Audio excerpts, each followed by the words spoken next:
Waalaikumsalam warahmatullahi wabarakatuh. Alhamdulillah, alhamdulillahirabbil alamin. Wassalatu wassalamu ala asrafil anbiya'i wal mursalin wa ala alihi wa ashabihi rasulillahi ajma'in.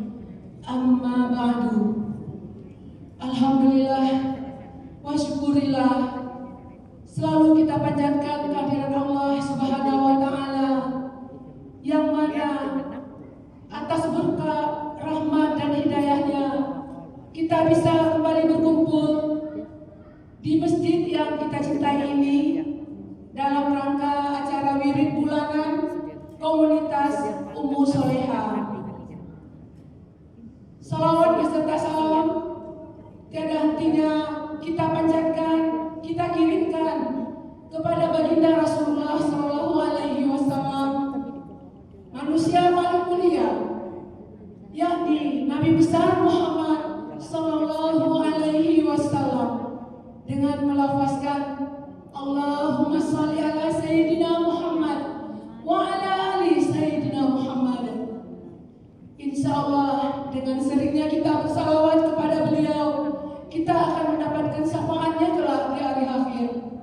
Amin ya rabbal alamin. Yang kami hormati Ustadz Aldo Salam Hafiz SIP. Assalamualaikum Ustadz. Dan yang sama-sama kita hormati dan sayangi Ibu Ketua KUS, Ibu Yuniarti Sikumbang. Apa kabar Bunda Yuni? Dan yang saya sayangi karena Allah, bunda-bunda semuanya, jamaah komunitas Ummu Sholehah. Baiklah bunda-bunda, untuk mempersingkat waktu, saya sebagai pembawa acara hari ini membacakan susunan acara kita pada hari ini. Yang pertama yaitu protokol yang sedang berlangsung. Acara kedua yaitu pembacaan Al-Quran yang akan disampaikan oleh saudari kita Fitri, sekaligus pembacaan syarat tilawahnya. Kita masuki saja acara kedua, yaitu pembacaan ayat suci Al-Quran. Kepada saudari Fitri kami persilahkan. Warahmatullahi wabarakatuh. Waalaikumsalam warahmatullahi wabarakatuh. A'udzubillahi minasyaitonir rajim.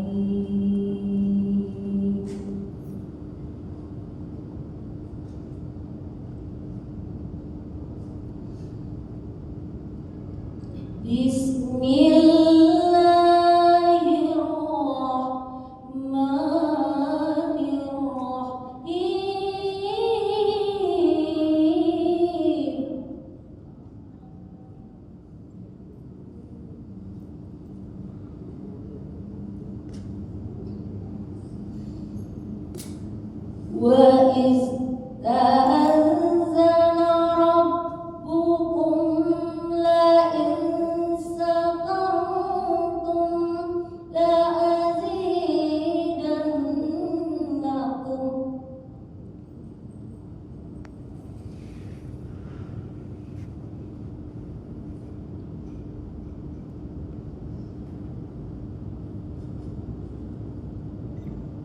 La in sakartum la azidannakum wa la in kafartum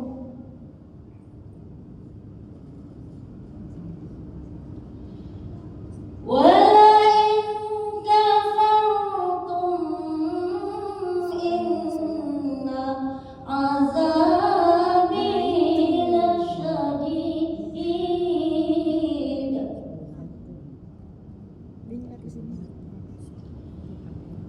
Wa qala Musa in takfuru antum wa man fil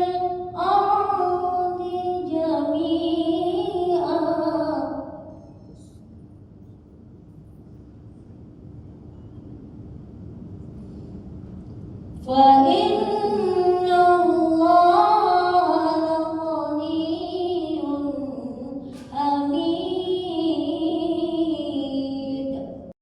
Sadaqallahul Azim. Terima kasih kami ucapkan kepada Bunda Fitri yang telah membacakan ayat suci Al-Quran. Insya Allah dengan mendengar bacaan ayat Al-Quran tadi bisa menambah keimanan kita. Amin ya rabbal alamin. Baiklah bunda yang saya sayangi karena Allah, kita masuki acara inti kita, yaitu tausiah agama yang akan disampaikan oleh Al-Ustadz kita, Ustadz Aldo. Ustadz Aldo Assalam Hafiz. Ustadz Aldo Salam Hafiz. Maaf ya Ustadz. Kepada Pak Ustadz kami persilahkan waktu dan tempat.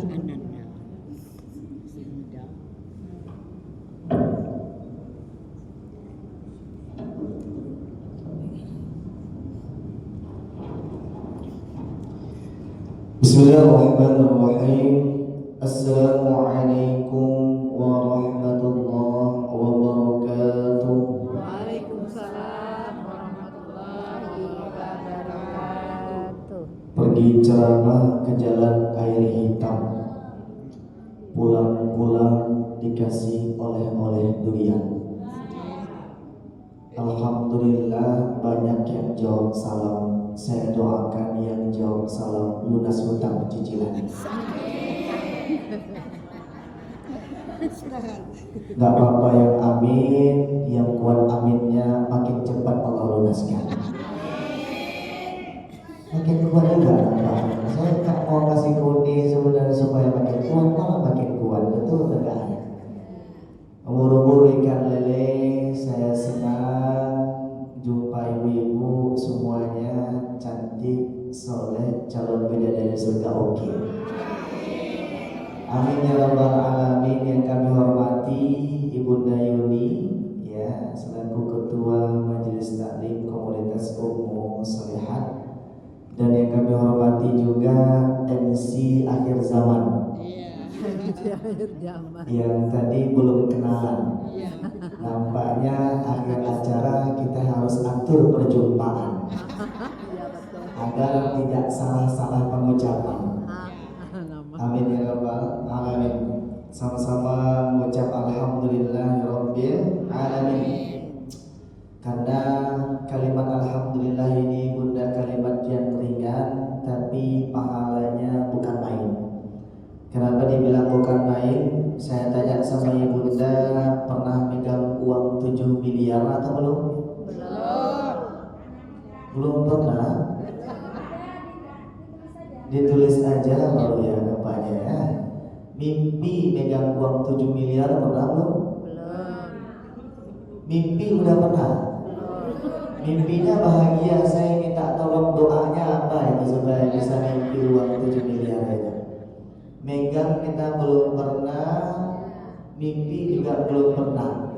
Kasihan kali nampaknya ya. Tapi pertanyaannya juga, sudah pernahkah sedekah 7 miliar Bunda? Enggak punya, Megang aja mimpi, apalagi belum, apalagi sedekah. Tapi Bunda, ada sebuah hadis disebutkan Rasulullah SAW. Amalan alhamdulillah ini ternyata luar biasa, amalan miliaran. Kenapa amalan miliaran?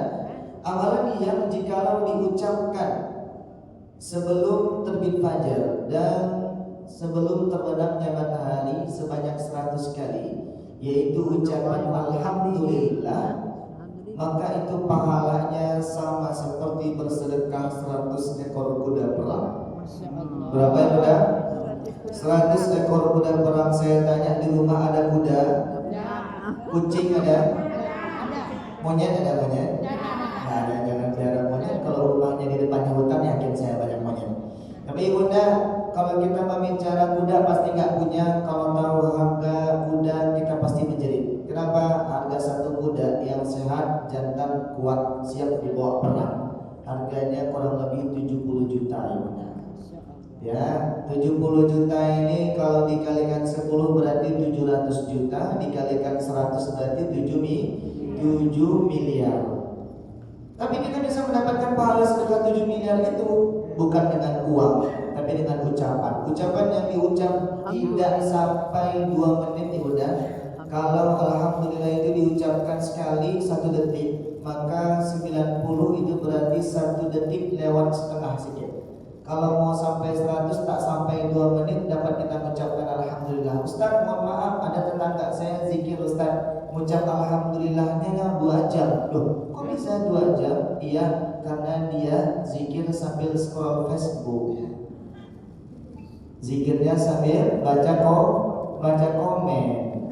Ya Bu, alhamdulillah, alhamdulillah, alhamdulillah, alhamdulillah, alhamdulillah. Ikut tetangga nih. Untungnya baru ada Fanza, gini ulah kulit almas juga. Kan? Komentar dulu. Dingin nih mobil baru. Iya. Boleh dong izin ikut ajak kajian. Wah, yang komen banyak.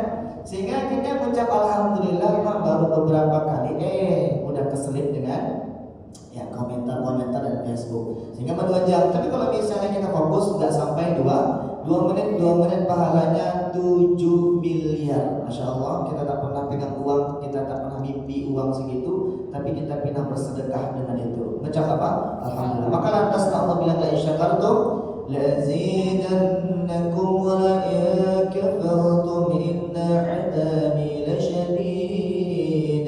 Kalau ibu dalam keadaan sakit, cara untuk menyembuhkannya adalah tetap bersyukur. Gimana kalau orang sakit tapi bersyukur? Gimana caranya Bunda? Ada sedekah yang kata Nabi SAW, sedekah itu adalah sesuatu yang tidak pernah disusul oleh bala dan musibah. Misal ada bala, ada musibah yang ditakdirkan untuk kita terjadi hari itu, maka kalau kita yang suka menerapkan sedekah subuh, insya Allah dengan sedekah subuh itu bala musibah yang harusnya hari itu terjadi untuk kita, maka bisa terhindarkan di dalam kehidupan kita. Artinya apa? Sedekah menolak bala. Sedekah menghilangkan rasa sakit penyakit ibunda. Kalau ibunda sakitnya flu dan demam, kira-kira kalau kontak infak lewat sedekahnya berapa? Ini lagi flu ya, lagi demam, kontak infak lewat berapa infaknya? 2.000. 10. Tapi katanya mau sembuh berapa nih? 5.000. Bolehlah kalau misalnya 5.000 mah oke ya, untuk penyakit flu dan demam khawatirnya ya. Alhamdulillah kalau misalnya 5.000 itu bisa menyelesaikan flu dan demam. Tapi ada orang penyakitnya sakit stroke, sudah ke masjidnya pakai kursi roda, lewat kotak infak yang dikeluarin 5.000. Flu-nya, demamnya pakai uang 5.000 untuk menyelesaikannya. Masa makin kuat sakitnya makin sedikit infaknya. Ya, makanya Bunda, kalau ukur seseorang ingin mendapatkan kesembuhan, kemudahan dan solusi dari kehidupan dalam permasalahan adalah salah satunya tetap bersyukur dari apa yang didapatkan. Sehingga sakit tadi diubah jadi sehat, penyakit tadi diubah jadi kesembuhan, dari permasalahan kita dicepatkan daripada kemudahannya. Karena Bunda, fa inna ma'al usri yusra. Seseorang yang pengen sulitnya cepat diganti dengan kemudahan, seseorang yang pengen sakitnya diganti dengan sembuh, seseorang yang pengen diganti ujiannya dengan solusi adalah terima dulu, lalu kemudian tetap bersyukur. Bunda, saya mah kalau lihat wajah Ibunda di sini saya nggak ragu, semuanya yakin bersyukur karena malam-malam perginya ke dapur cari gula, senter tak jumpa. Alhamdulillah yakin saya wajah-wajah sini semua wajah penuh syukur karena insya Allah wajah-wajah calon bidadari surga. Amin. Amin ya rabbal alamin. Tapi pertanyaan yakin masuk surga nih? Yakin. Insyaallah. Ini gambarnya kurang yakin nampaknya dari wajah-wajahnya. Aminnya kuat, yakin yang kurang nampaknya. Saya harus kuatkan keyakinan ibunda nampaknya nih. Karena paman zuziya aninna wa udkhilal jannata faqad faz. Orang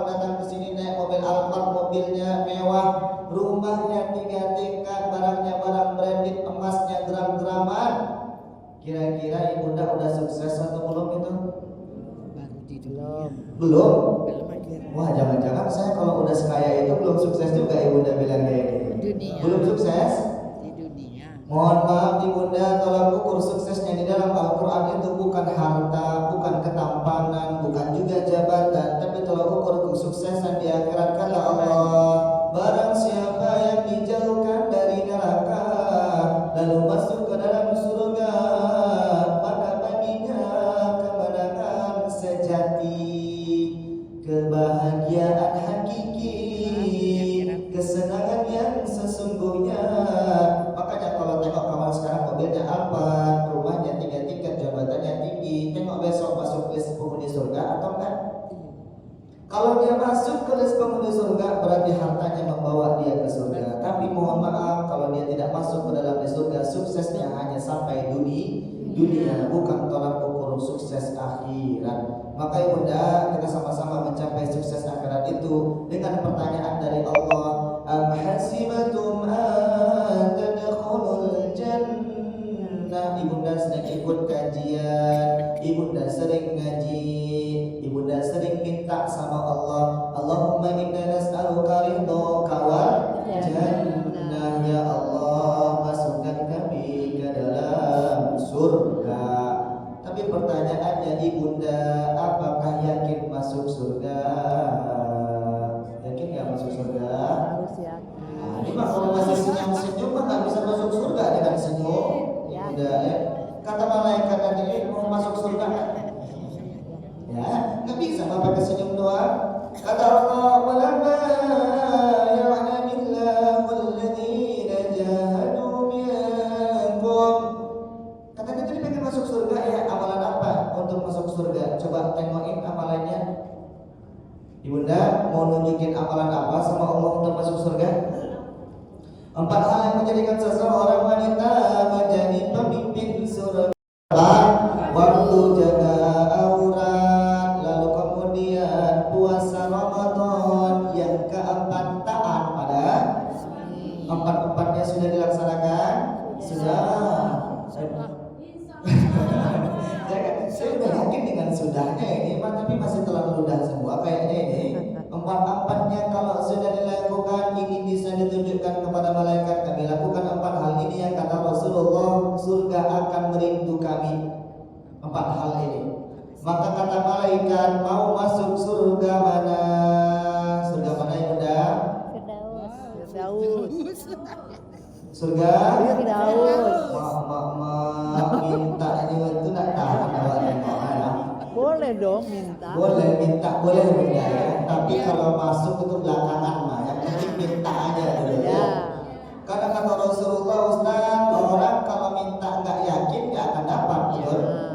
Kalau kita mengajukan proposal, saya setelah masuk tabligh akbar kegiatan 1 bulan Hamid 3 ini menjelang tabligh akbar sama Ustaz Hilman ibunda, saya masukin proposal kemana-mana nggak jebol kalau nggak yakin, betul? Pak, saya yakin Pak, ini acaranya sukses, akan hadir 5.000 orang ini Pak. Jangan cerita lagi Pak, akan banyak orang mengunjungi. Harus yakin ceritanya. Kalau kita sendiri nggak yakin dengan cerita kita, bagaimana orang yakin dengan apa yang kita ucapkan? Makanya kata Rasulullah, Allah sesuai dengan keyakinan seorang hamba. Yakin kita kepada Allah dapat kebaikan, maka kebaikan buat kita. Yakin kita kepada Allah, kita akan dapat keburukan, maka keburukan buat kita. Maka minta kita adalah surga. Surganya surga Firdaus, surga paling tinggi, ibunda. Atau mau nggak yang paling akhir, paling bawah, ini? Kenapa kan ada paling tinggi surga Firdaus, di bawahnya surga ibunda. Gimana ceritanya mau masuk surga, surganya nggak tahu lokasinya di mana? Nanti saya share lokasi dari surga bagaimana? Nanti buka Google Map aja ya. Ibunda, paling tinggi mah Firdaus, bawahnya Aden, ya. Jannatu adnin tajri min tahtiha al-anhar khalidina fiha abada. Al-Baqarah ayat 8. Radhiyallahu anhum wa radu an. Berarti jannah Aden ada di surah Al-Baqarah. Bawahnya Naim, bawahnya Ma'wa, bawahnya Darussalam, bawahnya Baitul Maqamah, bawahnya Maqamul Amin, yang terakhir Jannatul Khuldi disebutkan di dalam surah Al-Furqan. juz ke-18. Artinya nama-nama surga ini ada di dalam Al-Quran, cuman kita aja yang belum buka. Iya benar? Nah sekarang pertanyaannya, yang paling tinggi tadi Firdaus, paling bawah Jannatul Khuldi, mintanya surga yang mana Ibunda? Yang atas apa yang tinggi? Yang atas dan yang tinggi. Ya Allah ya Rabb, mohon maaf Ibunda, tidak bisa semua orang masuk ke surga Firdaus. Syarat dan ketentuan berlaku. Ya Bunda, kenapa? Kata Rasulullah SAW, biar siapa yang ingin menjadi penghuni surga yang dekat sama Rasulullah bersama dengan Allah, maka jadilah keluarganya Allah. Ustaz, kata Allah kan lam yalid wala Allah bukan anak, Allah bukan orang tua, Allah tidak diperanakan, dan Allah juga bukan punya anak atau orang tua. Maka kok bisa punya keluarga dari golongan manusia? Iya memang ada. Kata Rasulullah, Anas bin Malik dipanggil sama Rasulullah, mau tahu enggak Allah itu punya keluarga dari golongan manusia? Siapakah dia ya Rasulullah? Aku pengen jadi salah satunya. Maka kata Rasulullah, keluarga Allah dari golongan manusia itu adalah orang yang ahli Quran. Makanya ahlul Quran, ahlullah. Keluarga Allah adalah ahli Quran. Ustaz, ahli Quran mah harus hafal Quran. Mohon maaf Ustaz, saya udah coba hafal Quran. Surah An-Naba ayat 1 sampai 10 saya alhamdulillah hafal Ustaz. Saya coba hafal ayat 11, ayat 1 sampai 10-nya lupa. Betul ya benar? Ini mah faktor U katanya dia. Untung-untungan kayaknya ya. Ini Bunda, mohon maaf kalau faktor usia nggak bisa jadi tolak ukur. Kenapa? Ada Ibu Anas di Jawa sana, di sudah hafiz Al-Quran 30 juz usia 70 tahun. 70 tahun nih Bunda, jadi usia tidak menjadi tolak ukur. Oh mohon maaf Ustaz, otak saya udah lemah. Dimunculkan lagi sama Allah. Ada sih yang dari Hafiz Indonesia itu siapa namanya? Yang lumpuh otaknya. Bener banget. Siapa Najah?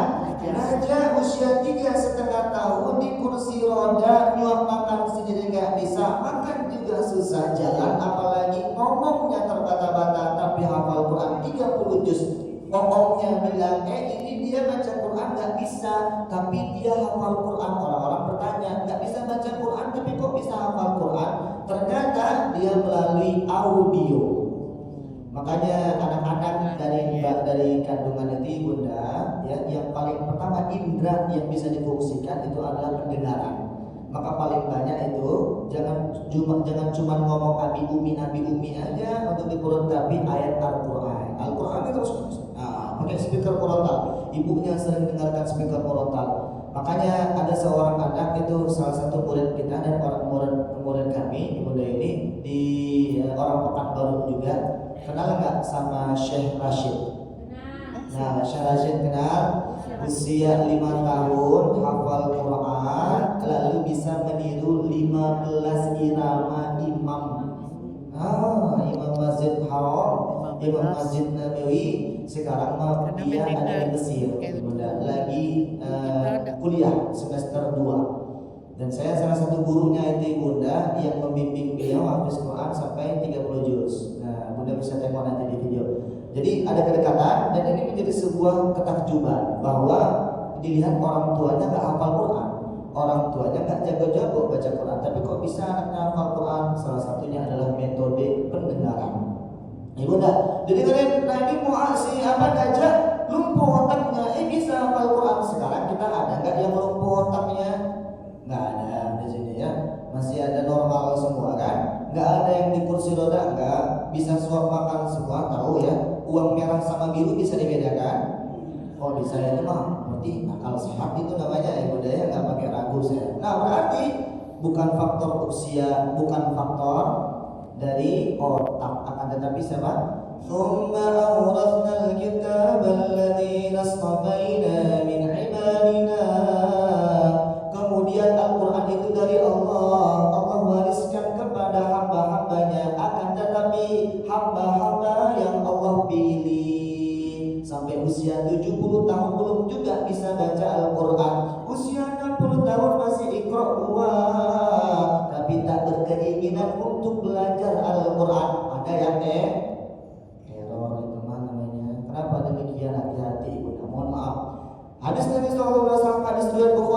barang siapa yang tidak mau memahami Al-Quran, tidak mau belajar tentang agama, Allah tidak menerima alasan apapun, dalih apapun, uzur apapun. Jika seseorang telah dipanjangkan usia sampai berapa panjang usia itu, Bunda?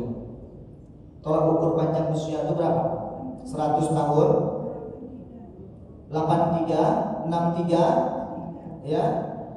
Mohon izin Ibunda, ternyata yang disebutkan Rasulullah di dalam hadis ini sampai usia 60 tahun. Berarti kalau ada orang ulang tahun didoakan panjang umurnya, panjang umurnya, panjang umurnya sampai umur berapa? Ternyata ulang tahun saat itu ulang tahun yang ke-60, berarti doa panjang umur telah diijabah. Kenapa panjang umur itu 60? Karena Rasulullah sampaikan usia 60 sampai 70 malaikat maut banyak mengintai. 60 sampai 70 tahun adalah usia-usia di mana standarisasi umat Islam meninggal dunia. Ya, 60 lebih itu mah udah bonus dari Allah Subhanahu wa taala. Maka orang yang udah usia 60 belum bisa baca Al-Qur'an, mohon maaf, tidak ada alasan apapun untuk bisa beralasan di hadapan Allah. Ya Allah, mohon maaf ya Allah, anak saya masih 10 ya Allah, habis lahiran, hamil lagi, lahiran lagi, hamil lagi, lahiran lagi, hamil lagi, lahiran lagi. Saya tuh Ustaz. Ya Allah ya Rabb. Habis apa? Hamil lagi, tahun ini hamil lagi gitu Bunda ya. Waduh, ini bagaimana? Alasannya apa? Apakah alasan itu diterima? Mohon maaf Bunda, ditolak. Kenapa? Karena sekarang banyak banget cara untuk bisa belajar Al-Quran. Di kajian kurs ada, di kajian sendiri pun juga bisa. Buat tahsin sendiri juga bisa, datangkan ustaz bisa sekarang, ke rumahnya ustazah juga bisa sekarang. Berarti orang yang tidak mau belajar Al-Quran itu bukan karena dia tidak tahu, tapi karena dia tidak mau. Ya, maka dari itu Bunda, kalau orang-orang yang sampai saat ini belum bisa baca Al-Quran di usia 60 tahun, sadar ya, sadar. Kenapa? Panggil tuh guru privat, masukkan ke rumah, bilang saya mau pertemuan 3 kali seminggu, mohon maaf saya nggak mau gabung-gabung sama yang lain. Kenapa Bunda? Saya malu, saya baru dapat 2 juz di Bunda, enggak Iqra 2. Makanya saya mau jadi kamar aja sama ustazah berdua. Ya boleh, silakan. Saya punya nenek mau baca Quran di Bunda, oma saya itu mu'alaf. Jadi ayah saya itu keturunan mu'alaf. Dan yang di agama itu, yang condong ke agama dari keluarga itu cuma saya. Maka dari pendidikan agama itu pada kurang rata-rata. Tapi dari oma saya ini alhamdulillah dapat hidayah di usia 70 tahun baru mau ngaji. Di usia 70 tahun itu belum bisa baca Al-Quran. Sehingga saat dia sadar pengen ngaji, dia panggil guru privat ke rumah. 3 kali pertemuan dalam seminggu, 1 bulan ada 12 kali pertemuan. Alhamdulillah 7 bulan dia bisa baca Quran. Mulainya dari Iqra, mu'alaf, benar. Maka singkat cerita di 2025 bulan Januari kemarin beliau meninggal dunia di usia 78 tahun. Berarti 8 tahun bisa baca Quran. Lalu tante saya bilang yang merawat beliau selama beliau sakit, ini oma setelah bisa baca Al-Quran itu tidak kurang dari 3 kali khotam selama 1 tahun itu. Berarti Bunda selama sampai di 8 tahun kurang lebih lah 24 kali sampai 25 kali khotam. Alhamdulillah. Cuma kalau misalnya belum bisa baca Al-Quran sampai mati nggak pernah khotam, betul? Nah itu coba tanyain kepada diri kita, apakah kita kayak gitu sekarang? Apakah kita nanti mau menyesalnya di hadapan Allah, malunya di hadapan Allah, atau jangan-jangan sekarang kita lebih malu dengan teman daripada ketimbang sama Allah? Sadarkan diri kita, jikalau memang itu. Tapi saya nggak bilang di sini yang usia 60 Ibunda ya, Ibunda yang 60 di luar sana, ini 30 semua tempat. Cocok? Cocok Ibunda ya, karena ini awet-awet muda semua namanya, insyaallah. Awet-awet mudah-mudahan begitu ya. Ibunda yang dirahmati Allah Subhanahu wa taala, maka Ibunda, ini yang menjadi tolak ukur seseorang bisa dapatkan surga Firdaus. Surga paling tinggi adalah keluarganya Allah yang menempati. Maka kira-kira sekarang sudahkah kita hafal Quran? Belum. Hafal Qurannya 30 juz apa juz 30? Juz 30. Juz 30. Berarti dari Anas sampai An-Naba. Ya. Yang benar ini. Juz 30 apa surat pilihan? Surat pilihan. Wah, terbuka kejujurannya jadinya ya. Aku. Surat ampuni semua dosa. Az-Zumar 53 Allah sebutkan, Innallaha yaghfiru dzunuba jami'a. Sungguh Allah akan mengampuni semua dosa. Dalam hadis qudsi disebutkan, walaupun kalian meminta ampun dalam keadaan dosa kalian setinggi gunung, maka aku ampuni dosanya. Kalau seluas lautan, aku ampuni semua dosanya. Kalaupun sebanyak bui di lautan, aku ampuni semua dosanya. Karena innahu huwal ghafurur rahim. Akulah yang maha pengampun maafnya. Artinya apa ibunda? Kalau orang pengen gak singgah-singgah ke neraka, rajin-rajin sholat rajin-rajin sholat taubat ibunda. Kalau misalnya tiap hari sholat taubat, sebelum tidur sholat taubat, atau bangun tidur sholat taubat, iringi sebelum sholat subuh, setelah sholat fajar, iringi juga setelah sholat isya ba'diyah, langsung laksanakan sholat witir atau sholat taubat setelahnya. Kenapa? Kita nggak tahu dosa apa yang kita buat hari itu dan apakah kita bangun lagi besoknya.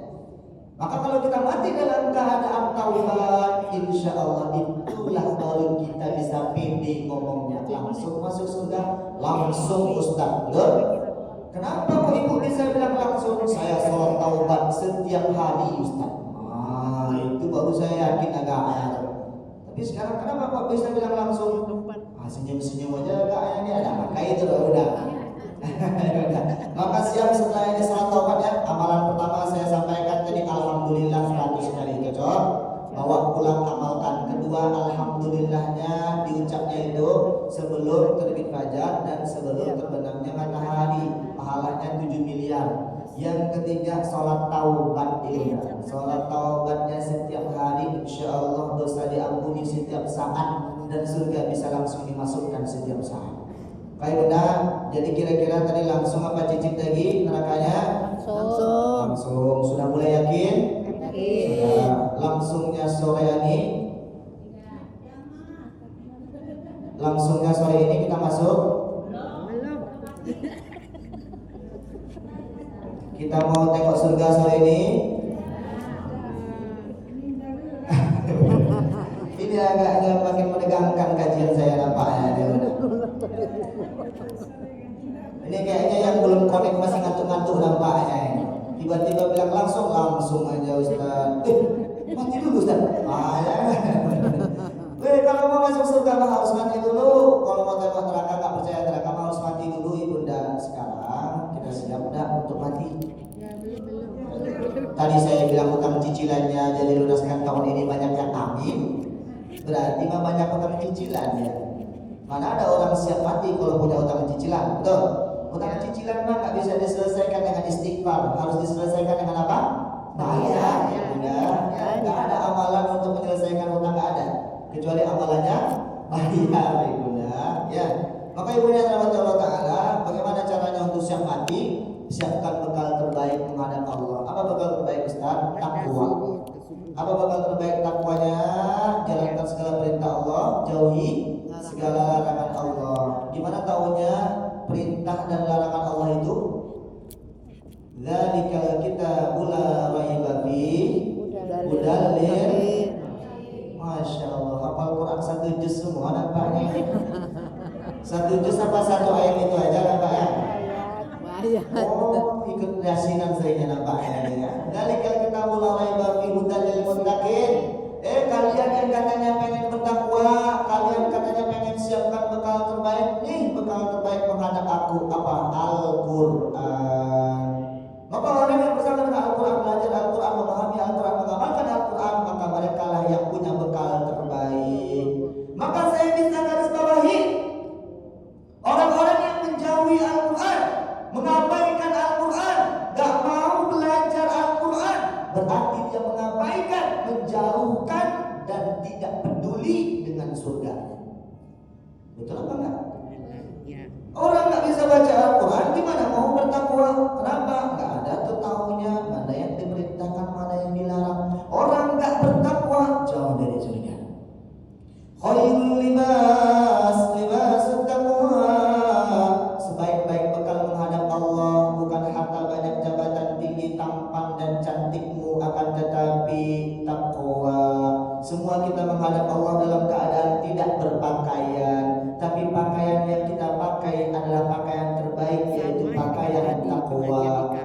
caranya? Belajar Al-Quran. Sekarang udah ada yang bisa baca Al-Quran lancar? Udah ada nggak selesaikan satu halamannya 1 menit? Udah ada? Satu halaman 1 menit? Belum. Ibunda, ada hadis menyebutkan orang yang mau jadi ahli Al-Quran nggak harus hafal Quran, tapi baca minimalnya berapa ayat? 200 ayat satu hari. Berapa? 200 ayat satu hari. Nah, ini amalan nih, boleh dicatat juga. 200 ayat satu hari. Yuk sama-sama kita hitung. 200 ayat itu berapa sih Ustaz? Berapa juz? Jangan yang diambil surah Ar-Rahman dengan surah Al-Mulk, itu seenaknya aja nampaknya. Ar-Rahman sekian ayatnya, Al-Mulk sekian, dijumlahkan 200 sudah dapat. Bukan itu tolak ukurnya. Tolak ukurnya Al-Baqarah. Satu juz di surah Al-Baqarah itu berapa Ustaz? 141 ayat. Maka kalau misalnya full Ustaz berapa juz dapat? 2 juz setengah 286 ayat. Anggaplah 200 ayat itu jatuhnya di mana? Di 1 juz setengah. Yang kemudian kalau dibacanya 4 kali, selesai 1 kali Al-Quran. Surahnya pasti Bunda nggak sangka. Iza jaa nasrullahi wal fath. Dapat belum? Udah benar bacanya belum? Jangan sampai wal fath itu jadi wafat ya. Ya. Iza jaa nasrullahi wal fath. Ada nama. Meninggal enggak ini enggak kan? Ibunda penting. Ada orang salah juga baca idza jaa nih, bacanya idza jaa nasrullahi wal fath sampai wal fath saja. Dia enggak ada baca huruf ha belakangnya. Padahal mah ada huruf ha. Artinya fathah itu adalah pembuka. Kalau cuma sampai ta itu enggak artinya pembuka, beda arti lagi. Maknanya bacanya gimana? Wal fath. Ada ha. Wal fath. Fath. Kalau berartinya sampai wal fath saja, maka tidak sama artinya. Kalau siapa yang membaca mengubah arti bukan dapat pahala tapi dosa. Selama sampai mati tidak dirubah. Maka itulah pentingnya tahsin. Maka itu biasanya kalau kajian sebelum nuzul kalam Allah cukup di juz 30 saja. Itu insya Allah saya yakin ibunda akan meningkat keimanannya. Contoh tadi surah An-Nasr, ibunda nggak tahu kan bacanya 4 kali selesai 1 kali khatam Quran. Itu keutamaan surah An-Nasr. Banyak lagi keutamaan yang lain. Ya, bagaimana kalau kita mau menghindari sihir, bagaimana cara meruqyah diri sendiri. Mau tahu kayak gitu? Saya bisa meruqyah orang muda, tapi jangan panggil saya untuk meruqyah. Saya khawatir saya ajarin aja. Ajarin aja. Gimana? Saya akan ceritakan itu semua nanti kapan-kapan kita bisa jumpa lagi. Maka ada pertanyaan kah ini? Gimana? Ada pertanyaan udah? Nampaknya udah paham semua nampaknya. Saya memang yakin banget tadi majelis taklim kos ini udah pinter-pinter semua nih, nggak perlu lagi saya jelasin panjang lebar. Udah ya udah. Waalaikumsalam. Sholat taubat ya? Sholat taubat. Udah. Oke. Saban waktu ibunda sholat taubat. Jadi bisa kapan saja. Waktunya kapan ya? Jadi bebas kita mau tiba-tiba dalam keadaan banyak banget ya Allah ini masalah ini baru selesai udah datang lagi, ini masalah ini ditunggu-tunggu dari atas bawah depan belakang banyak banget masalah. Undang rasanya berat, gimana caranya? Sholat 2 rakaat. Dan sholat yang dianjurkan itu adalah sholat untuk menyerahkan diri kepada Allah, sholat taubat, anjurkan sholat taubat. Dalam keadaan ini kita memang gundah gulana banget, sedih banget, pengen ngadu sama Allah, sholat taubat. Insya Allah semuanya bisa kita tuangkan. Karena Allah sampaikan itu ya, wasta'inu bis-sabri was-shalah.